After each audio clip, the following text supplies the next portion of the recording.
अस्सलाम वालेकुम नाज़रीन, मैं हूँ अफ़ीफ़ा राव और आप देख रहे हैं मुबशर लुकमान यूट्यूब चैनल और मेरे साथ मौजूद है मुबशर लुकमान साहब। अस्सलाम वालेकुम सर। वालेकुम सलाम। सर, आज का टॉपिक डिसाइड होने के बाद ना मैं घर से बड़ी सही आई थी, लेकिन जब आपने कहा ना कि आज हम लोगों ने वीलॉग जो है वो सिर्फ़ और सिर्फ नूर मुक़द्दम की स्टोरी पे करना है, और उसके बाद जब मैंने उस स्टोरी पे और पढ़ना शुरू किया तो सच में मैं इतनी डिप्रेस हो गई हूँ कि मुझे नहीं समझ में आ रहा कि मैं अब आपसे किस तरह से क्वेश्चन करूँ या इसके ऊपर आगे इस तरह से इन्फॉर्मेशन जो है वो डिलीवर की जाए। लेकिन आज जो एक इम्पॉर्टेंट चीज़ हुई है वो ये है कि जो ज़ाहिर की वालदा हैं इस्मत, उनका कॉल रिकॉर्ड सामने आ गया है, और जिसमें जो 3 कॉन्टैक्ट्स हैं वो बहुत इंपॉर्टेंट हैं। एक तो उन्होंने एक सिक्योरिटी एजेंसी है उसके साथ जो है वो रब्ता किया, एक पुलिस हेडक्वार्टर में रब्ता किया, और एक साइबर सिक्योरिटी फर्म है ट्रिलियन के नाम से जहाँ पे उन्होंने कांटेक्ट किया, और उन्होंने एक बार नहीं बहुत बार कांटेक्ट किया। उसके बाद ज़ाहिर के नंबर से भी वहाँ कांटेक्ट किया गया। तो आपको क्या लगता है कि इन सारी जगहों पे रब्ता करने के पीछे उनका क्या मकसद क्या था? देखिए, मैंने भी आज सुबह से इसके ऊपर काफ़ी स्टडी की है और मेरी अभी 2 वकला से भी बात हुई है, जिनमें एक मेरी शाह खावर साहब से बड़ी तफसीली बात हुई है, जो नूर मुक़द्दम के वालिद की तरफ से अपॉइंटेड वकील हैं, और वो और उनके एसोसिएट्स बड़ी मेहनत कर रहे हैं इसके ऊपर। तो कुछ पॉइंट्स मेरे जहन में थे, मैंने उनको बताया कि इनके ऊपर भी ज़रा देख लें। उन्होंने कहा देख लेते हैं। फिर मेरी रिजवान अब्बासी साहब से भी बात हुई। रिजवान अब्बासी साहब से आपको पता है एक मेरा बड़ा रिश्ता है, इन सेंस के दोस्ती है, ताल्लुकदारी है। मेरे भी काउंसल हैं वो 2 अहम केसों में। वो इसके इस्मत को और ज़ाहिर के वालिद को रिप्रेजेंट कर रहे हैं, और मैं उनको बार बार एक ही बात कहता हूँ कि आप क्यों इनको रिप्रेजेंट कर रहे हैं। और वो मुझे बार बार एक बात कहते हैं कि देखें, ये जो गुनाह है बहुत बड़ा गुनाह है, ये जो जुल्म है बहुत बड़ा जुल्म है, और इस लड़के को सज़ा होनी चाहिए। लेकिन उसके माँ बाप नहीं थे वहाँ पे, और वो कराची में थे, तो मैं उनके लिए लड़ रहा हूँ, मैं उस लड़के के लिए नहीं लड़ रहा। ये उनका एक पॉइंट ऑफ व्यू है। अब मैं आपको बताता हूँ कि इसमें कुछ सवालात जो बड़े अहम उठते हैं।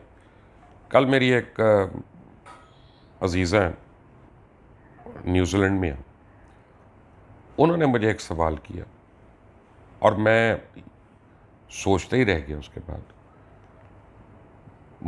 मैं बहुत सोचा, फिर मैंने बहुत लोगों से उसको डिस्कस किया, नॉन लीगल लोगों से, और जिनमें आप भी हैं, जिनमें राव भी हैं, अपनी पूरी टीम में मैंने आके डिस्कस किया। वो ये था कि 2 चीज़ें साबित हो रही हैं कि चौकीदार जो है उसने फ़ोन कर दिया मालिक को कराची में। उसने कहा कि जी ये लड़की ने ऊपर से छलांग मारी है और वो उसको सांप घसीटते हुए अंदर अभी लेके जा रही है या लेके गए।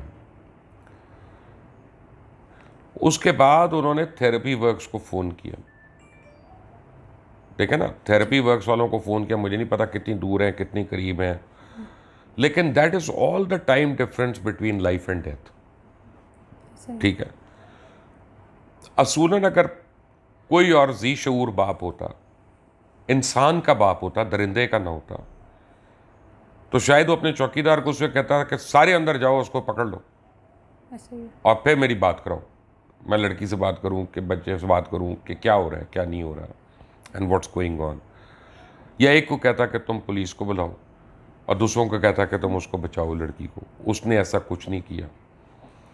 फिर इसमें एक थर्ड कैरेक्टर इन्वॉल्व हो गया जो वीडियो फुटेज से सामने आया। वो घर का माली इन्वॉल्व हो गया। जब वो निकलने की कोशिश की है बेचारी ने, उसकी उस वक्त मैक्सी वैक्सी फटी हुई थी, उसकी पैरों में जूतियाँ नहीं थी, भाग रही थी वो, तो जो गेट बंद किया एक्चुअली इसके कहने पे वो माली ने बंद किया और चौकीदार ने इसको पकड़वाया। माली ने गेट बंद करके इसको बाहर जाने से रोक दिया। तो अब ये सारे अबेटमेंट ऑफ क्राइम में आ गए अंदर, और सारे मेरी नज़र में तो ये सारे कातिल हैं। मुझे किसी कानून की ज़रूरत नहीं है, मुझे किसी किताब की ज़रूरत नहीं है। मेरी नज़र में कातिल के हाथ मजबूत करने वाला भी कातिल, कातिल की मदद करने वाला भी कातिल, और कातिल को उसके गुनाह की सज़ा से बचाने वाला भी मुजरिम। मैं तो बड़ा क्लियर हूँ उसमें। हो सकता है कानून इससे ना एग्री करता हो, लेकिन मैं तो एक फादर की हैसियत से एक बात कर रहा हूँ, एक बाप की हैसियत से कर रहा हूँ। ये एक बड़ा ही एक अहम ट्विस्ट है इसमें। तीसरा ट्विस्ट, आपने जो अभी बात की है, आपने तो मेरा एक और फियर आपने तो कंफर्म कर दिया। जो हम जै- पहले डिस्कस कर रहे थे। जी मैं तो अभी ये करूँगा फ़ोन फ़ौरन शाह खबर को कि ये साइबर एजेंसी को क्यों फ़ोन करती रही है। इसका मतलब ये है कि शायद इसमें जो आज से बहुत अरसा पहले डॉक्टर शाहिद मसूद बातें करते थे डार्क वेब की, बिल्कुल। और शाहिद मसूद का मुंह चुप कराया कैसे लोगों ने, उसके मुंह पे उसको बेचारे को जंजीरें पड़ गई, उस बेचारे को जेल हो गई, उसकी आवाज़ नहीं आने दी। लेकिन शाहिद मसूद जिदार तो है इस मामले में, उसने किया। सर अब इस हो कंपनी क्या रहा के है कि डार्क वेब है या कोई ऐसी गेम है जैसे ब्लू वेल है जो खेली जा रही है, जिसमें आपको डेयर किया जा रहा है और आप वो कर रहे हैं, तो ये इन्होंने साइबर वालों को कॉल करने का मतलब है कि अगर आपका कोई साइबर रिकॉर्ड है, आप उसको टेम्पर कर रहे हैं, आप उसको ख़राब कर रहे हैं, वरना आपका तो नहीं बनता, नहीं तो पुलिस करे, पुलिस का पुलिस मतलब कॉल करे। दूसरी सिक्योरिटी एजेंसी जो है उससे कांटेक्ट करना समझ में आता है, लेकिन ये जो साइबर सिक्योरिटी कंपनी है उसके चीफ को 5 बार कॉल की उसकी माँ ने, और उसी मतलब ड्यूरेशन में, इसका और मतलब जाहिर के है फोन से भी कॉल की कि गई। अब फौरी तौर पे पाकिस्तान टेलीकॉम अथॉरिटी को बीच में पड़ना चाहिए और उसका इंटरनेट डेटा जो है उसका फोरेंसिक ऑडिट होना चाहिए, क्योंकि वो स्काइप पे कनेक्टेड हो सकता है, वो जूम पे कनेक्टेड हो सकता है, वो व्हाट्सएप वेब पे कनेक्टेड हो सकता है, वो पता नहीं किस किस चीज़ से कनेक्टेड हो सकता है। लैपटॉप है उसका, मुझे पता है कि वो कब्ज़े में और उसका फोरेंसिक होना है, लेकिन ये लैपटॉप से नहीं हो रहा, ये उसके मोबाइल से हो रहा है। ये तो मुझे उसकी माँ की हरकत से तो ये समझ आ गई। उसकी माँ मैं ने 236 कॉल्स की हैं, 236 कॉल सारे ड्यूरेशन में जो ये सारा बन रहा है, तो मतलब 236 कॉल कोई कम तो नहीं है। और इन सिक्योरिटी एजेंसीज को अफीफ़ा, मैं इतनी आपको एक ज़्यादा बात कॉल्स। बताऊं, मैं ज़रा कोशिश करता हूं कंट्रोल करके बताऊं, क्योंकि मुझे गुस्सा इतना है कि मैं गालम गलोच भी कर सकता हूं इस आदमी के लिए, इस दरिंदे के लिए। और मैं ऐसी बात भी नहीं करना चाहता कि अगर कोई बच्चा देख रहा है तो वो एकदम से अफेक्ट हो जाए, लेकिन इसने जो उसकी बॉडी के साथ हरकत की है ना, आप बिल्ली के बच्चे के साथ नहीं कर सकती। नहीं, एक मिनट, मैं इमोशंस की बात नहीं कर रहा, मैं फिजिकल की बात कर रहा हूँ। ये एक स्किल सेट है जो कसाई भी करता है ना जी। कसाई को पता है कि मैंने कैसे करना है, कैसे मैंने जानवर को ब्लीड करना है, कैसे मैंने उसकी डेथ करानी है। उसके बाद आप जब कुर्बानी का गोश्त आप बनवा रही होती हैं, आप ज़रा देखें, अपने मियाँ से पूछें, उससे पूछें कि कितना टाइम लगता है खाल उतारने में या सर को अलग करने में, ये वो। ये ऐसे नहीं हो सकता जब तक आपको ट्रेन ना हो, आप नहीं कर सकते, नॉर्मल किचन नाइफ से नहीं कर सकते।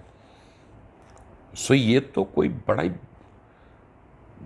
पता नहीं कौन सा नस्ल का जानवर है कि ये इतनी ट्रेनिंग लेके इतनी ग्राफिक तरीके से ये कर रहा है कि हम तो, मेरे में तो ये हिम्मत नहीं है फीफा कि मैं पूरी पोस्टमार्टम की रिपोर्ट पढ़ लूँ, मैं तो नहीं पढ़ सका। सर इस रिपोर्ट से एक इम्पॉर्टेंट चीज़, जो अभी आप डॉक्टर शाहिद मसूद की भी बात कर रहे थे और पोस्टमार्टम रिपोर्ट की भी आपने बात की, तो इस चीज़ में एक चीज़ और बहुत लिंक होती है कि पोस्टमार्टम रिपोर्ट में लिखा हुआ है कि ऑब्वियसली अगर देखें, अभी आपने जानवर की मिसाल भी दी, जब हम कुर्बानी करते हैं तो जब ज़िबा करने की कोशिश की जाती है तो जानवर की तरफ से मजम्मत होती है, उसको बांधा जाता है, पकड़ा जाता है, बहुत सारे लोग होते हैं, फिर उसके बाद आप उसको मतलब ज़िबा करने की हिम्मत कर सकते हैं।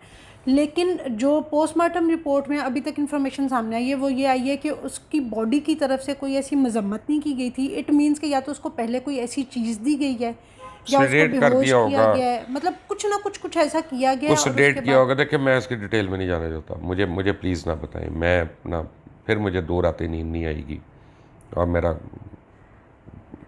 लेकिन यह है कि जुल्म बर्बरियत की जो है ना, ये एक फ़िरौनियत की मिसाल है।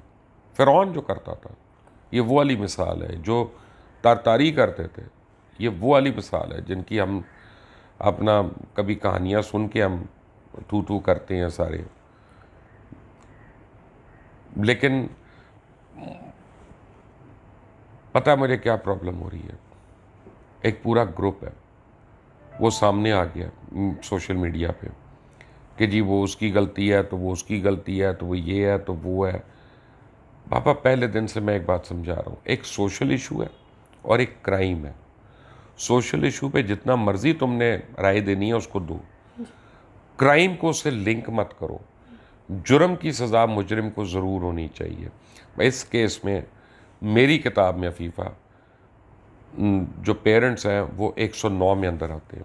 109 जो है ना, ये शिक है अबेटमेंट की।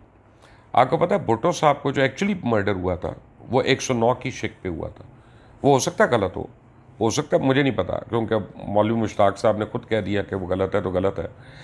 लेकिन यह है कि पकड़ा आपने 109 में था।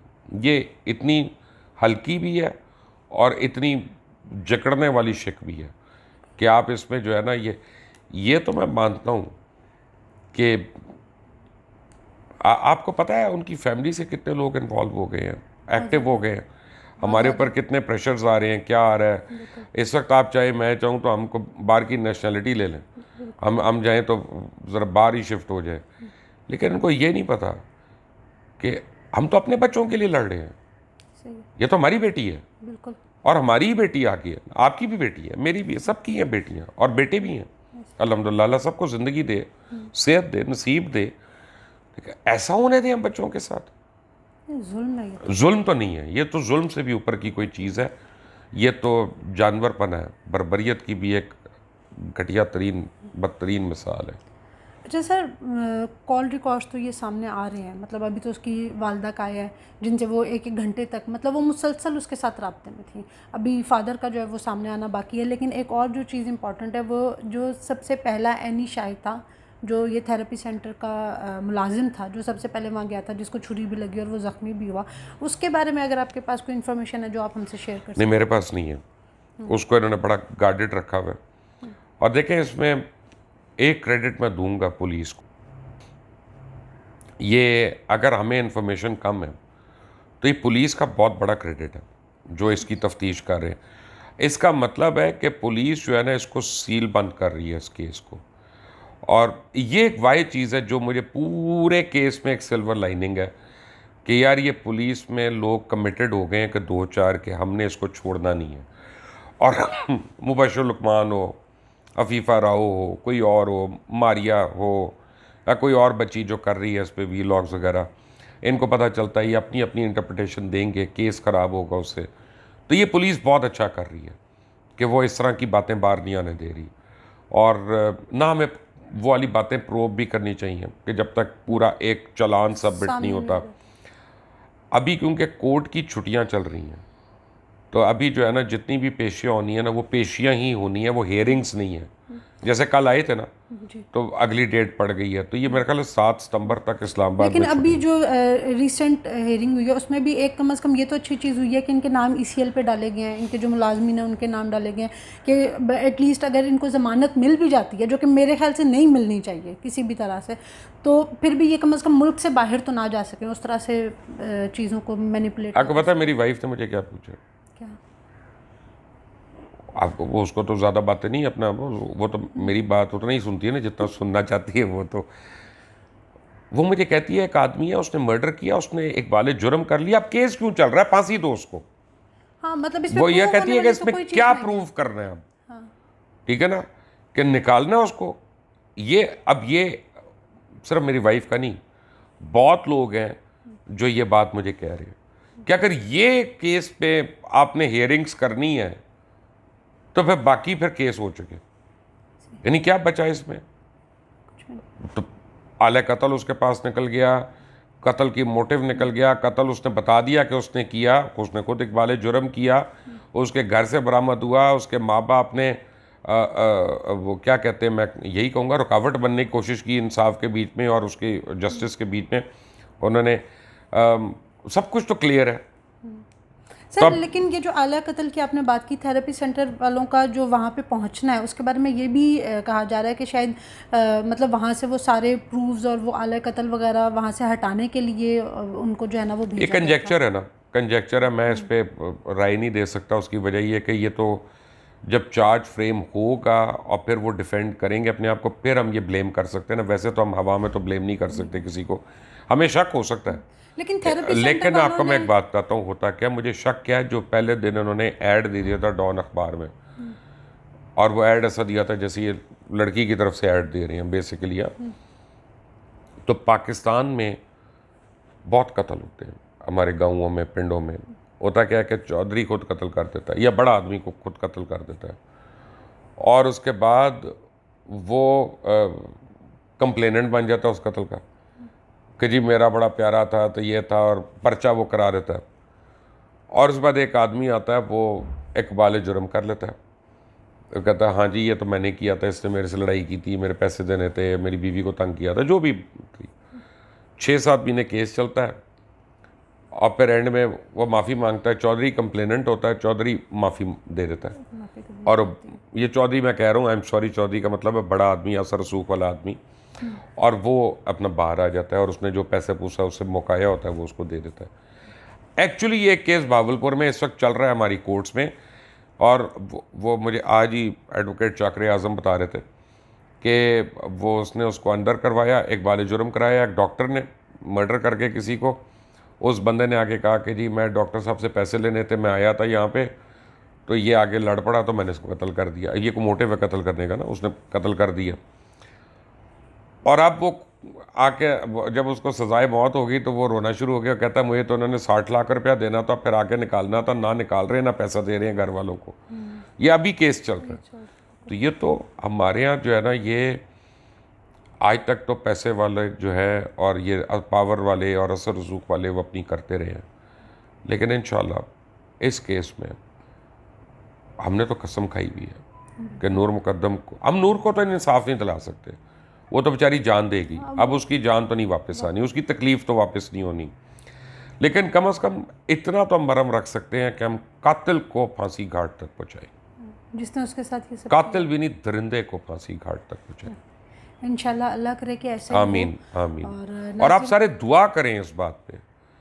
ये पूरी एक सोसाइटी की कामयाबी है, ये सिर्फ उस एक वकील की नहीं है, ये सिर्फ उस एक इन्वेस्टिगेटिंग ऑफिसर की नहीं है, ये एक पुलिस वाले की नहीं है, एक जज की नहीं है, ये पूरी सोसाइटी की कामयाबी होगी अगर ऐसे भेड़िए को हम कैफरे किरदार पहुँचा लें। जी नाज़रीन, आपने नूर मुकद्दम के केस के सिलसिले में जो है वो मुबशर लुकमान साहब की राय सुनी। आप अपनी राय से भी हमें कमेंट में ज़रूर आगाह कीजिएगा। अंटिल द नेक्स्ट टाइम, अल्लाह हाफ़िज़।